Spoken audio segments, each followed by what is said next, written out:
Hello everyone, welcome to Chetan Bharat learning.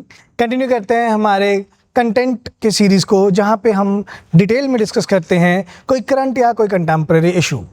आज का जो हमारा टॉपिक है that is geopolitical इंस्टेबिलिटीज़ and the Indian macro economy situation. तो जो भी अभी हमें देखने को मिल रहा है conflict between USA and Iran, उससे क्या इम्पैक्ट्स हमें इंडियन इकोनॉमी पर देखने को मिल रहे हैं, इसके बारे में हमने एक डिटेल वीडियो डिस्कस किया हुआ है, जहां पे क्रूड ऑयल, एलपीजी या अदर इम्पॉर्टेंट इंपोर्टेड मटेरियल्स के प्राइजेस बढ़ रहे हैं which lead to cost push inflation. वो हमने डिस्कस किया है ना। आज की इस वीडियो में हम इंडिया की मैक्रो इकोनॉमी की स्ट्रेंथ और वीकनेस को डिस्कस करेंगे, देन उसे कोरिलेट करेंगे विद द जियोपॉलिटिकल इंस्टेबिलिटीज़। चलिए शुरू करते हैं। फर्स्ट ऑफ ऑल कंटेक्स्ट क्या है कि राइजिंग जो टेंशन्स हैं वेस्ट एशिया की, वो इम्पैक्ट जरूर कर रही हैं इंडिया की मैक्रो इकोनॉमिक स्टेबिलिटी को। Now what is this macro economic stability? Macro economic stability means that India में जो जीडीपी है वो राइजिंग है, इन्फ्लेशन मॉडरेट है, फॉरेक्स रिजर्व भी अच्छा है, हमारे पास 11 मंथ का इंपोर्ट कवर है, प्लस काफ़ी टाइम से हमारा बैंकिंग या फाइनेंशियल सेक्टर भी अच्छा परफॉर्म कर रहा है। बट स्टार्टिंग फ्रॉम मार्च 2026 जब से वेस्ट एशियन ये क्राइसिस या कॉन्फ्लिक्ट शुरू हुआ है, तब से इंडियन इकोनॉमी के कैपिटल मार्केट पर, गोल्ड के प्राइजेस पर, रुपी के वैल्यूएशन पर काफ़ी ज़्यादा नेगेटिवली इम्पैक्ट पड़ा है। हम कैपिटल मार्केट में रोज़ देख रहे हैं कि जो बेंचमार्क इंडाइसेस हैं रिलेटेड टू सेंसेक्स और निफ्टी, वो फॉल कर रहे हैं, रुपी डेप्रिशिएट हो रहा है। पिछले एक मंथ में अराउंड 5% इंडियन रुपी की वैल्यू डेप्रिशिएट हो चुकी है। देन क्रूड ऑयल के इंटरनेशनल प्राइजेस बहुत ज़्यादा बढ़ रहे हैं। तो यस, इंडिया के मैक्रो इकोनॉमिक स्टेबिलिटी पर इम्पैक्ट है। बट हमें क्या देखने को मिल रहा है कि कुछ इंडिकेटर्स हैं जो स्पेसिफिकली स्ट्रेस डाल रहे हैं इंडियन इकोनॉमी पर। तो जो फर्स्ट पॉइंट है वो तो है इंडियन रुपी का डेप्रिशिएट होना। इंडियन रुपी पर डॉलर 95 का मार्क क्रॉस कर गया है।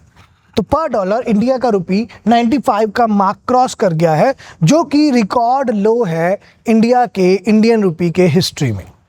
आज तक इंडिया का रुपी कभी तक 95 नहीं पहुंचा था, बट अब इंडियन रुपी 95 का मार्क क्रॉस कर गया है। तो कॉन्टिन्यूसली इतना डेप्रिशिएट होना करेंसी का, वो फॉरेक्स रिजर्व के लिए अच्छा नहीं होगा। जब आप इतने कॉस्टली इंपोर्ट्स मंगवाएंगे तो आपका फॉरेक्स रिजर्व बहुत ज़्यादा डिप्लीट होगा। तो इसके बारे में डिस्कस करना है। देन क्रूड ऑयल के इंटरनेशनल प्राइसेस जो हैं वो $156 पर बैरल पहुंच गए हैं। $156 पर बैरल पहुंच गए हैं, जो कि इंडिया के क्रूड ऑयल की रिक्वायरमेंट्स को, जो कि अबाउट 85% हैं फ्रॉम द इंपोर्ट्स, या अगर एलपीजी गैस कनेक्शंस की बात करें वो 60% हैं फ्रॉम द इंपोर्ट्स, उसके लिए नेगेटिवली इम्पैक्ट करेगा। जो कि क्रूड ऑयल प्राइसेस के सर्जिंग से हमें ये इम्पैक्ट देखने को मिलेगा कि इंपोर्टेड इन्फ्लेशन आएगा इंडिया में, which lead to cost push inflation. बाकी इसके बारे में हम एक प्रीवियस वीडियो में, एलपीजी वाला वीडियो में डिस्कस कर चुके हैं। और फॉरेक्स रिजर्व्स की बात करें तो फॉरेक्स रिजर्व डिक्लाइन हो रहे हैं, और अब ये हैं हमारे पास अराउंड $709 बिलियन, जो कि आज से एक मंथ पहले अराउंड $725 बिलियन थे। तो लगभग 14-15 बिलियन डॉलर का आपको यहाँ नुकसान देखने को मिल रहा है एक ही महीने में, because of the conflict of West Asia. ठीक है, तो ये एक कंटेक्स्ट क्रिएट कर रहा है कि क्या हम डिस्कस करना चाहते हैं। चलिए आगे बढ़ते हैं। नाउ इंडिया के मैक्रो इकोनॉमिक फंडामेंटल्स को पैराडॉक्स बोला जा रहा है कि कुछ चीज़ें अच्छी हैं पर कुछ चीज़ें बुरी हैं, जिसके कारण हम इस हेक्टिक या कैओटिक सिचुएशन में से बाहर नहीं निकल पा रहे हैं। ठीक है, तो उसके बारे में अगर हम डिस्कस करें तो सबसे पहले स्ट्रेंथ्स के बारे में जानते हैं। हमारे पास स्ट्रेंथ क्या है? कहते हैं सर जीडीपी ग्रोथ बहुत अच्छा है। जीडीपी ग्रोथ हमने नोटिस किया फाइनेंशियल ईयर 2026 में थर्ड क्वार्टर में अबाउट 8.1%। FY26 का मतलब है financial year 2025-26 and third quarter that means from October to December. तो अक्टूबर टू दिसंबर 2025 वाला जो क्वार्टर है, जिसमें फाइनेंशियल ईयर 2025-26 चल रहा है, इस क्वार्टर में हमें जीडीपी का ग्रोथ देखने को मिला अबाउट 8.1%, जो कि एक स्ट्रेंथ है। देन पब्लिक कैपिटल एक्सपेंडिचर की बात करें it hover around 4% of GDP and it is continuously increasing. आपका जो कैपिटल एक्सपेंडिचर है वो अबाउट 17.5 लाख करोड़ रुपीस में है। तो आपने इंडिया में कैपिटल एक्सपेंडिचर लेड ग्रोथ की तरफ अपनी जो यात्रा है फॉर द विकसित भारत यात्रा, उसमें आप आगे निकल गए हैं। तो कैपिटल एक्सपेंडिचर लेड ग्रोथ आप देख रहे हैं।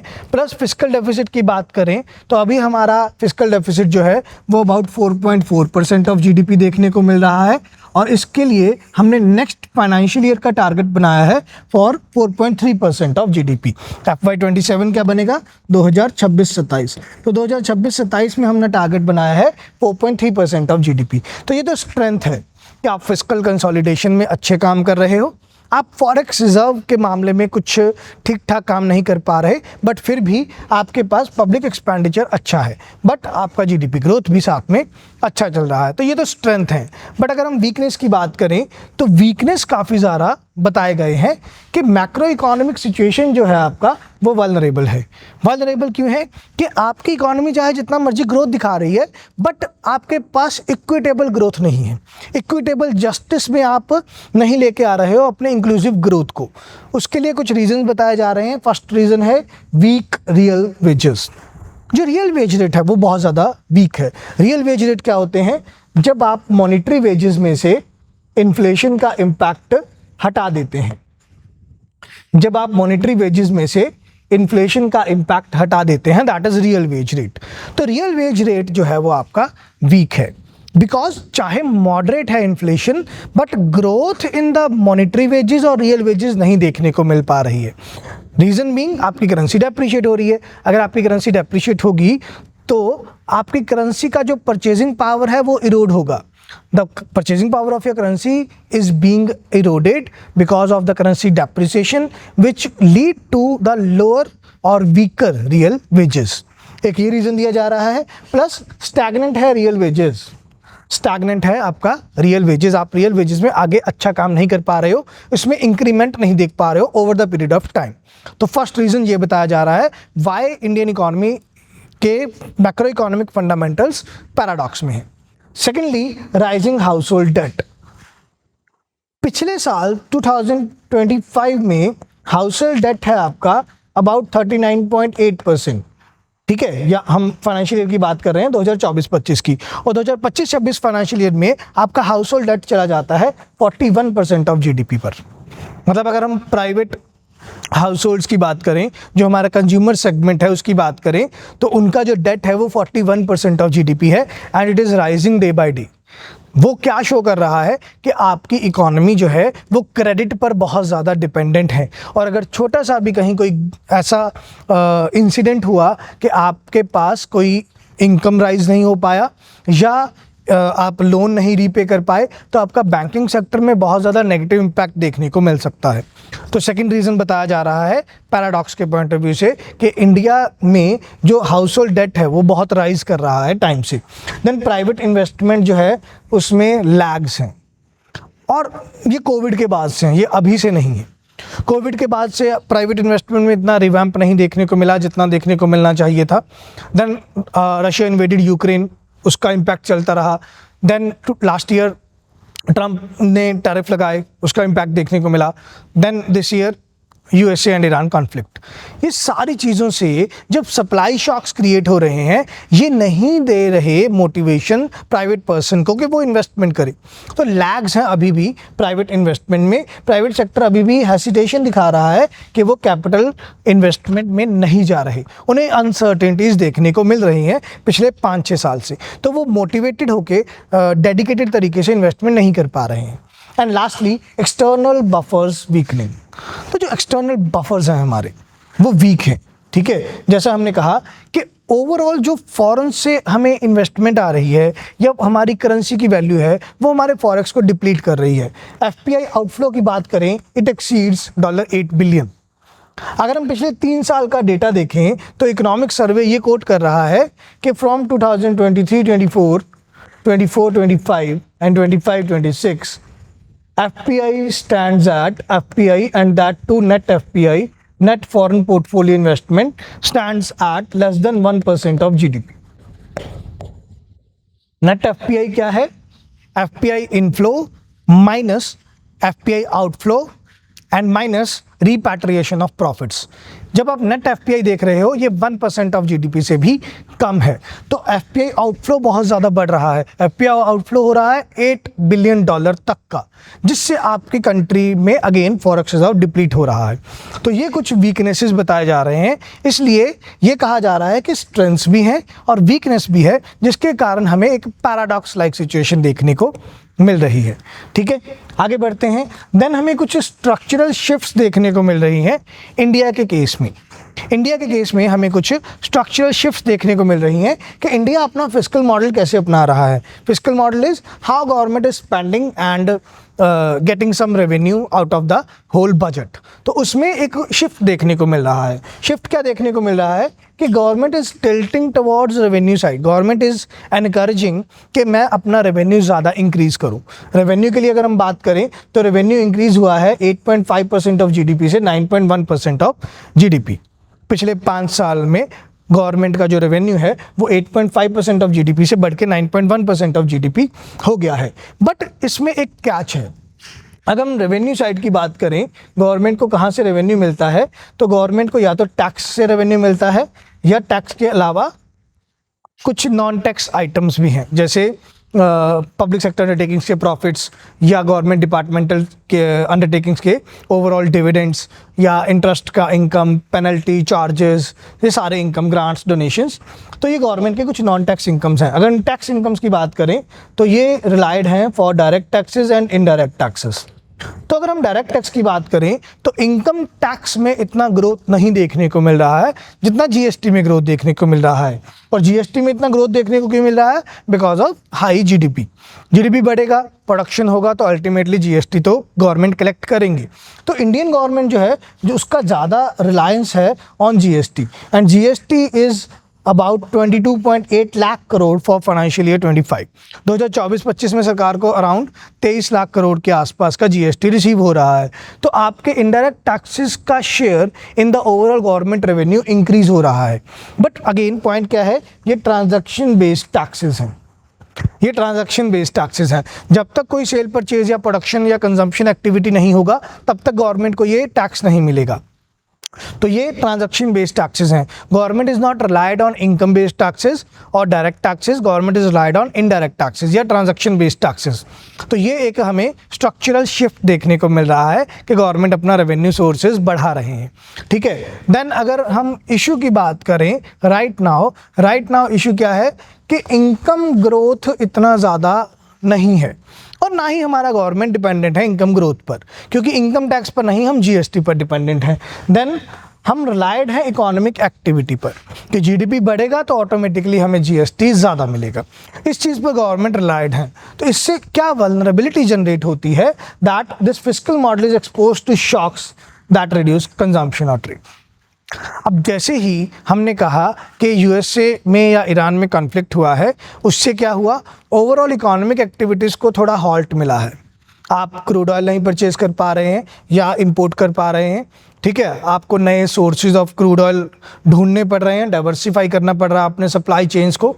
तो वहाँ पर आपके पास एक दिक्कत क्रिएट हो जाती है कि जब इकोनॉमिक एक्टिविटीज़ रुक जाएंगी, से फॉर एग्जांपल किसी इंडस्ट्री को, क्योंकि से स्टील इंडस्ट्री या आयरन इंडस्ट्री या सीमेंट इंडस्ट्री, क्योंकि वो अपने मशीनों को रन करने के लिए क्रूड ऑयल का या पेट्रोलियम का या डीजल का इस्तेमाल करते हैं, तो वहाँ पर अगर आपको अपने रॉ मटेरियल सोर्सेज नहीं मिलेंगे तो इंडस्ट्रियल एक्टिविटीज़ रुकेंगी। इंडस्ट्रियल एक्टिविटीज़ रुकेंगी तो कंजम्पशन या प्रोडक्शन रुकेगा, ट्रांजैक्शंस रुकेंगी, जिसके कारण गवर्नमेंट को अगेन रेवेन्यू नहीं जनरेट हो पाएगा। तो गवर्नमेंट का जो ये मॉडल है GST पर रिलाय करना, वो थोड़ा सा वल्नरेबल है टू एक्सटर्नल शॉक्स, ये बात की जा रही है, and making it fragile in times of the geopolitical stress. तो ये इंडियन इकोनॉमी को या इंडियन इकोनॉमी के रेवेन्यू मॉडल को थोड़ा फ्रेजाइल बना देता है जियोपॉलिटिकल स्ट्रेस के कारण। तो ये बताया जा रहा है। देन ऑयल शॉक्स की बात हो रही है कि जो ऑयल शॉक्स हुए हैं वो एक ट्रांसमिशन मैकेनिज्म के रूप में काम कर रहे हैं। इंडिया अपने सप्लाई चेन्स को चेंज कर रहा है। ठीक है, India is dependent for 85 to 87% of its crude oil requirement on imports. ये हम पहले भी डिस्कस कर चुके हैं काफ़ी बार। बट ग्लोबल प्राइस स्विंग के कारण इंडिया की इकॉनमी वल्नरेबल है। वो अभी हमने बात किया कि पर बैरल 156 तक पहुंच गया है क्रूड ऑयल। ठीक है, नाउ एक ये अच्छा पॉइंट आया जो आप मेंस में भी कोट कर सकते हैं।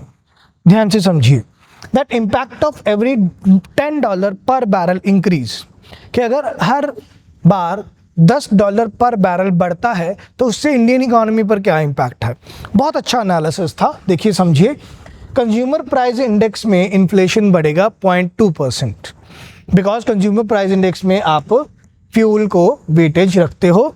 तो अगर हर बार क्रूड ऑयल पर बैरल $10 बढ़ता है तो उससे आपका कंज्यूमर प्राइस इन्फ्लेशन बढ़ता है 0.2%। देन करंट अकाउंट में डेफिसिट इंक्रीज होता है about $9 to $10 billion, about $9 to $10 billion आपका करंट अकाउंट डेफिसिट बढ़ता है अगर पर बैरल $10 इंक्रीज होता है क्रूड ऑयल का प्राइस इंटरनेशनल मार्केट में। एंड जीडीपी ग्रोथ की बात करें तो इन्फ्लेशन के कारण या करंट अकाउंट में डेफिसिट के कारण प्लस इकोनॉमिक एक्टिविटीज़ में हॉल्ट के कारण जीडीपी में नेगेटिव इम्पैक्ट देखने को मिलता है 0.5% का। ठीक है, तो काफ़ी अच्छा एनालिसिस था कि पर बैरल $10 अगर इंक्रीज करता है क्रूड ऑयल का इंटरनेशनल प्राइस तो क्या इम्पैक्ट होगा इंडियन इकोनॉमी पर। ठीक है, आगे चलते हैं। फिस्कल इम्पैक्ट बताया जा रहा है ऑयल शॉक्स का। ये सिंपली गैस के प्राइस बढ़ गए, फर्टिलाइजर के प्राइसेस बढ़ गए, गवर्नमेंट को ज़्यादा सब्सिडीज देने पड़ेंगे, प्लस जहाँ जहाँ पे गवर्नमेंट को जीएसटी नहीं कलेक्ट हो रहा और एक्साइज ड्यूटी कम करना पड़ा है सरकार को क्रूड ऑयल रिफाइनिंग के केस में, एलपीजी रिफाइनिंग के केस में, तो एक्साइज ड्यूटी के कट लगने से भी गवर्नमेंट को रेवेन्यू का लॉस हुआ है। एक ये दिक्कत। अब पोस्ट यूक्रेन वॉर के बारे में भी एग्जांपल दी गई है कि पोस्ट यूक्रेन वॉर के बाद गवर्नमेंट को अराउंड 2.2 लाख करोड़ का नुकसान हुआ था और एनर्जी सब्सिडीज देनी पड़ी थी अबाउट 3.2 लाख करोड़। तो लगभग 5.5 लाख करोड़ का गवर्नमेंट को एक्स्ट्रा लॉस या एक्सपेंडिचर उठाना पड़ा था, जिसके कारण गवर्नमेंट का फिस्कल डेफिसिट जो है वो आगे चला जाता है अपने टारगेट से। तो आप कंसोलिडेटेड मैनर में नहीं वर्क कर पाओगे अपने एफआरबीएम की गाइडलाइंस के पॉइंट ऑफ व्यू से। ठीक है, देन एक पैराडॉक्स को और अच्छे तरीके से समझाया जा रहा है कि क्या वल्नरेबिलिटीज जनरेट हो रही हैं ओवरऑल इस वेस्ट एशियन कॉन्फ्लिक्ट के साथ। अब गवर्नमेंट क्योंकि ट्रांजैक्शन बेस्ड टैक्सेस में जाते हैं plus combined with oil shocks, तो उससे क्या दिक्कत जनरेट होगा। कहते जी ऑयल शॉक्स हुए, ऑयल का प्राइसेस बढ़ा, इंपोर्ट्स कॉस्टली हुए, कॉस्ट पुश इन्फ्लेशन आया। ठीक है, हमें अच्छे इंपोर्ट्स नहीं मिल पाए या कम इंपोर्ट्स मिले, इंडस्ट्रियल एक्टिविटीज़ हॉल्ट पे गई, जीएसटी नहीं मिला सरकार को। ठीक है, इससे क्या हुआ, सरकार के जीएसटी का रेवेन्यू का लॉस हुआ, जीएसटी रेवेन्यू का सरकार का लॉस हुआ। अब जिन इंडस्ट्रीज़ को हॉल्ट पे रखा गया तो वहाँ पे कुछ स्ट्रक्चरल टाइम पीरियड के लिए, कुछ शिफ्टिंग टाइम पीरियड के लिए, क्योंकि इंडस्ट्रीज बंद पड़ी हैं तो वहाँ पे अनएम्प्लॉयमेंट भी देखने को मिल सकता है। ठीक है, वहाँ पे इनकम ड्रॉप भी देखने को मिल सकता है। तो उससे क्या होगा, it will lead to fall in the consumption. और अगर हम कंजम्पशन की बात करें, Indian economy is consumption based economy. About 61% of the GDP is getting its value from the consumption sector. तो अगर कंजम्पशन फॉल करेगा तो अल्टीमेटली क्या होगा, जीडीपी तो कम होगा। अब साथ में क्योंकि ये सारी दिक्कतें चल रही हैं तो गवर्नमेंट को अपने इंडस्ट्री को या अपने कंज्यूमर सेक्टर को बूस्ट देने के लिए सब्सिडीज़ देनी पड़ेंगी या स्पेंडिंग्स को बढ़ाना पड़ेगा, which eventually lead to increased fiscal deficit for the government. तो इन सब चीज़ों से क्या होगा, गवर्नमेंट के रेवेन्यू बढ़ेंगे, सब्सिडीज ज़्यादा देनी पड़ेंगी, जिससे गवर्नमेंट की फिस्कल स्पेस और ज़्यादा कम हो जाएगी। और इसके लिए क्या वर्ड यूज़ किया जा रहा है, दैट गवर्नमेंट फिस्कल स्क्वीज में चले जाएंगे। एक ऐसा सिचुएशन होगा जो गवर्नमेंट के फिस्कल फेडरलिज्म को भी ख़राब करेगा, फिस्कल कंसोलिडेशन को भी ख़राब करेगा। गवर्नमेंट इज़ फिस्कली स्क्वीज्ड कि आपको रेवेन्यू भी कम हो रहा है और सब्सिडीज़ भी ज़्यादा देनी पड़ रही हैं। ठीक है, देन हम अब डिस्कस करेंगे कि हाउस होल्ड सेक्टर पर जो ये स्ट्रेस है, जो भी हमने स्टार्टिंग में डिस्कस किया था कि डेट बढ़ रहा है, उसका क्या इम्पैक्ट है। Consumption accounts for 61.4% of GDP, round figure 61% of GDP हमें कंजम्पशन सेक्टर से आता है। बट क्योंकि डेट भी साथ साथ में बढ़ रहा है, तो वहाँ पर एक स्ट्रक्चरल कंसर्न राइज हो रहा है कि इनकम बढ़ नहीं रही, डेट बढ़ रहा है। डेट को तुम कंजम्पशन में यूज़ कर रहे हो, और जैसे ही इनकम अगर कम हो जाती है तो तुम डेट भी नहीं चुका पाओगे, आपके फाइनेंशियल सेक्टर को भी इंस्टेबिलिटी या वल्नरेबिलिटी देखने को मिल सकती है, पहली बात। दूसरा, नेट फाइनेंशियल सेविंग्स फॉल की हैं, ठीक है। पिछले 3-4 साल से जो ओवरऑल फाइनेंशियल सेविंग्स हैं वो बहुत ज़्यादा फॉल की हैं, and it only ranges from 3 to 7.6%। जो लोअर क्लास है इंडियन इकोनॉमी का या मिडिल क्लास इंडियन इकोनॉमी का, they can only save from 3 to 7.6% of their total earnings. तो ये एक इंडिया के लिए बहुत ख़राब मोमेंट है कि आप इतना सेव नहीं कर पा रहे हो जितना स्पेंड कर रहे हो, या क्रेडिट पर लेकर भी स्पेंड कर रहे हो। देन थर्डली, एलपीजी शॉर्टेजेस हैं, जिससे अगेन कुकिंग कॉस्ट भी बढ़ रही है, plus house hold energy cost भी महंगी हो रही है। तो ये सारे कंसर्न्स रेज किए जा रहे हैं। देन इंडस्ट्रियल सेक्टर की बात करें, इंडस्ट्रियल सेक्टर पर इम्पैक्ट क्या है? कुछ पॉजिटिव इम्पैक्ट हैं, कुछ नेगेटिव इम्पैक्ट हैं। पॉजिटिव इम्पैक्ट क्या है? जो कैपिटल इंटेंसिव सेक्टर्स हैं वहाँ पर हमें ग्रोथ अच्छी देखने को मिल रही है, लाइक्स टू स्टील, क्रूड, ठीक है, या फिर overall petroleum refining, LPG refining, irons या ब्रिक्स, या जो मतलब बेसिक इंफ्रास्ट्रक्चर का हमारा इंडस्ट्री है, वहाँ पे हमें कैपिटल इंटेंसिव सेक्टर्स में ग्रोथ देखने को मिल रही है। मैन्युफैक्चरिंग ग्रोथ है about 8.1%, year over year growth है आपकी 8.1%, तो ये भी एक अच्छी बात है। और हाईटेक इंडस्ट्रीज़ का शेयर है 46% in the overall industrial output. तो अगर आपका इंडस्ट्री एक अच्छा परफॉर्मेंस आपको प्रोवाइड कर रहा है, जो कि पॉजिटिव है, बट नेगेटिव क्या है? अगेन, आपके पास जब क्रूड ऑयल नहीं आएगा, रॉ मटेरियल नहीं आएगा, आप एनर्जी सोर्सेज नहीं लाओगे, तो प्रोडक्शन कैसे बढ़ाओगे? तो नेगेटिव्स क्या दिक्कत देते हैं कि आपका लेबर इंटेंसिव सेक्टर अच्छे से परफॉर्म नहीं कर रहा, it is underperforming. Then private investment बहुत कॉशियस है, only 9% of the projects completion rate है, ठीक है। अगर प्राइवेट इन्वेस्टमेंट आ भी रहा है तो सिर्फ 9% ही प्रोजेक्ट्स जो हैं वो कंप्लीट हो पा रहे हैं, and informal sector hit the hardest. अगर हम एलपीजी शॉर्टेजेस की बात करें तो जो एमएसएमई सेक्टर है, होटल चेन्स हैं, रेस्टोरेंट्स हैं, या बहुत प्राइवेट या स्कैटर्ड ढाबाज हैं, उन पर बहुत ज़्यादा इम्पैक्ट देखने को मिला है। ट्रेडिशनल चूल्हास पर, तंदूर्स पर लोग दोबारा रेस्टोरेंट वाले शिफ्ट हो रहे हैं, ठीक है, जो कि एनवायरमेंटल कंसर्न भी आगे बढ़ा देंगे। तो ये नेगेटिव इम्पैक्ट देखने को मिल रहे हैं। अब रिस्क क्या बताए जा रहे हैं? रिस्क पहला simple, external shocks, currency depreciate होगा, करंट अकाउंट डेफिसिट बढ़ेगा, गवर्नमेंट के ऊपर फिस्कल स्ट्रेस आएगा, ठीक है। दूसरा, वीक इनकम ग्रोथ है, तो कंजम्पशन आपका फ्रेजाइल है, जिससे आप शॉक्स को एब्जॉर्ब नहीं कर पाओगे। जब आप इतना ज़्यादा डिपेंडेंट हैं, 85 to 87% of your crude oil imports, then 60% of your LPG imports, जब आप डिपेंडेंट हैं अपने एनर्जी सोर्सेज के लिए किसी फॉरेन कंट्रीज़ पर, तो वहाँ जो भी कन्फ्लिक्ट होगा वो आपकी इकॉनमी में शॉक क्रिएट करेगा। और क्योंकि आप कंजम्पशन बेस्ड इकॉनमी है, प्लस आपकी इनकम ग्रोथ भी अच्छी नहीं है, तो आप उन शॉक्स को एब्जॉर्ब नहीं कर पाओगे। थर्डली, ओवर रिलायंस है स्टेट लेड कैपिटल एक्सपेंडिचर पर, ठीक है। जैसा हमने बात किया, तो 17.5 लाख करोड़ का आप कैपिटल एक्सपेंडिचर देख रहे हैं, तो गवर्नमेंट के ऊपर डिपेंडेंसी बहुत ज़्यादा हो जाती है। उस गवर्नमेंट के ऊपर डिपेंडेंसी के कारण क्या होगा? प्राइवेट सेक्टर जो है वो इन्वेस्टमेंट करने का सोच ही नहीं रहा, या सोचेगा तो वहाँ प्रोजेक्ट कंप्लीशन रेट बहुत ज़्यादा कम है। तो आपके कंट्री में इन्वेस्टमेंट कहाँ से आएगा? और इन्वेस्टमेंट नहीं होगा तो आप कितनी देर कंजम्पशन लेड ग्रोथ मॉडल को आगे कैरी फॉरवर्ड कर पाओगे? और क्योंकि इंडस्ट्रीज़ में इन्वेस्टमेंट नहीं आएगा, तो आपकी इंडस्ट्रीज़ में एक्टिविटी नहीं होगी, जिससे आपको ट्रांजैक्शन बेस्ड टैक्स नहीं मिलेगा। ये सारी वल्नरेबिलिटीज़ जनरेट होती हैं। अब लास्ट में हमारे पास वो वे फॉरवर्ड क्या बचता है? वे फॉरवर्ड सिंपली यही है कि आपको एनर्जी डाइवर्सिफाई करना होगा। इसके बारे में हमने स्टडी भी किया कि इंडिया यूएसए से, रशिया से, अफ्रीका से, लैटिन अमेरिकन कंट्रीज से अब अपने एलपीजी या क्रूड ऑयल के इंपोर्ट्स कर रहा है। तो आपको ज़्यादा जल्दी एनर्जी डाइवर्सिफाई करना होगा, प्लस आपको रिन्यूएबल्स पर शिफ्ट करना होगा और अपने स्ट्रैटेजिक रिजर्व्स को बढ़ाना होगा, ताकि आपके इंपोर्ट के ऊपर डिपेंडेंस कम हो। First point. Second point, shift to income led growth. आप रियल वेजेस बढ़ाएं, रियल इनकम बढ़ाएं लोगों की, जिससे लोग इनकम टैक्स ज़्यादा भरें, वो एक काम करें, प्लस टैक्स बेस को स्ट्रॉन्ग करें। Cater more people in your tax bracket, आप टैक्स बेस को बढ़ाओ, जिससे आपको इनकम टैक्स ज़्यादा मिले। You don't have to rely on the transaction based tax, rely on the income based tax, ठीक है। देन ब्रॉडन करो अपने टैक्स बेस को, यस, ज़्यादा लोगों को टैक्स ब्रैकेट में लो, इसका मतलब ये नहीं है कि तुम 12 लाख तक इनकम ही माफ़ कर दो। 12 लाख तक इनकम माफ़ कर दिया तब टैक्स ब्रैकेट में लोग बढ़ गए, टैक्स बेस बढ़ गया। उसका मतलब ये नहीं है कि टैक्स बेस बढ़ गया तो लोग टैक्स भरना ज़्यादा कर देंगे, बल्कि वो तो 12 लाख तक जब तुमने इनकम ही उनका ख़त्म कर दिया कि अब तुम्हें इनकम टैक्स देने की जरूरत नहीं है 12 लाख तक, या अगर टैक्स दे रहे हो तो रिफंड आ जाएगा, तो वहाँ तुम कैसे देखोगे कि गवर्नमेंट को इनकम टैक्स मिल रहा है। एक ये दिक्कत। देन स्ट्रेंथन करने होंगे तुम्हें social safety nets. You have to provide direct benefit transfers ताकि लीकेजेस कम हो।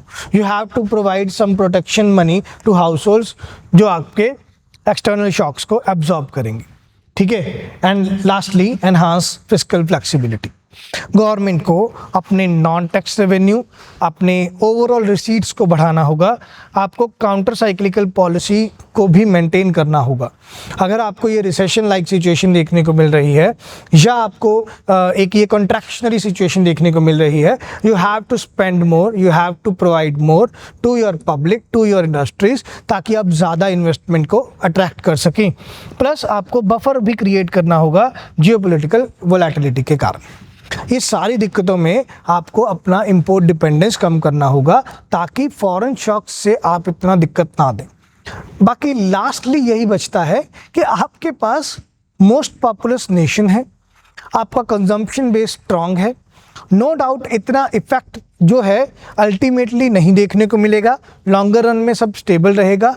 बट ये जो शॉर्ट टर्म शॉक्स हैं, इससे जो आपकी इकोनॉमी में जो फ्रेजिलिटी कंसीडर होती है, आपकी फाइनेंशियल मार्केट ख़राब होती है, कैपिटल मार्केट ख़राब होती है, एफडीआई एफपीआई नहीं आ रहा है, गवर्नमेंट बॉन्ड्स की यील्ड जो है वो बढ़ रही है, गवर्नमेंट को रेट ऑफ रिटर्न ज़्यादा देना पड़ेगा बॉन्ड्स पर, ये सारी चीज़ें आपको फिस्कली कंसोलिडेटेड मैनर में काम नहीं करने देंगी। तो उसके लिए थोड़ा काम करना होगा।